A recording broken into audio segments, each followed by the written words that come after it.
The desire for money and power are two of the biggest drivers in history. As boats improved, they became an important tool for trade, making money, and empire, getting power. This section looks at which empires and traders first used boats and what these boats were like. It is far simpler to take goods over water than it is to take goods over land. This is why long-distance vessels started long-distance trade. Egyptians invented the sail, but their river boats didn't work well on the rough seas. They mostly stayed near the coast. We think the first long-distance trade was done by the merchants of Mesopotamia. Babylon was their central trading port. However, around 1000 BC, the Phoenicians became the best boat builders, maritime inventors, and navigators. They lived in the area of today's Lebanon and Israel, but they traded all around the coast of the Mediterranean.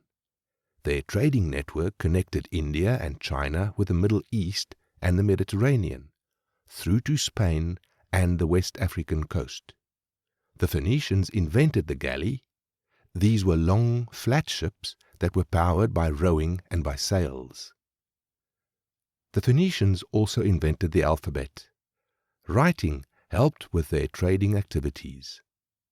Around 600 BC, the maritime center had moved to the Greeks, and after that the Romans.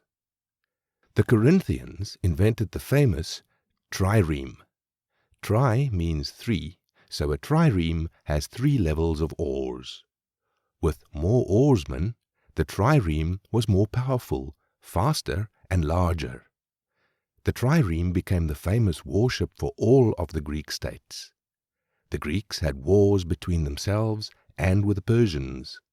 Later, Alexander the Great captured these Greek ships and used them for his own Macedonian empire. Alexander also used catapults on board his warships. The Roman Empire followed the Greeks and Macedonians. The Romans' domination was based on their military, their army, and their navy. The Romans' naval soldiers were called mariners.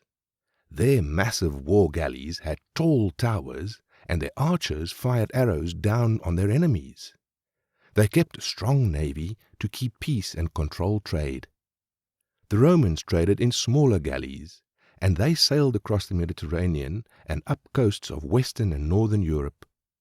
They reached Britain in 55 BC.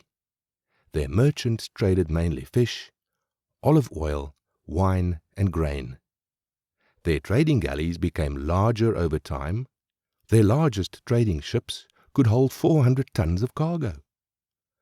After the Roman Empire, similar boats were used for over 1,000 years. The long ship was like the war galley, and the round ship was like the round-hulled trading ships. The Phoenician and Roman galleys were a big jump forward in boat technology. These boats made trading by sea so valuable to empires.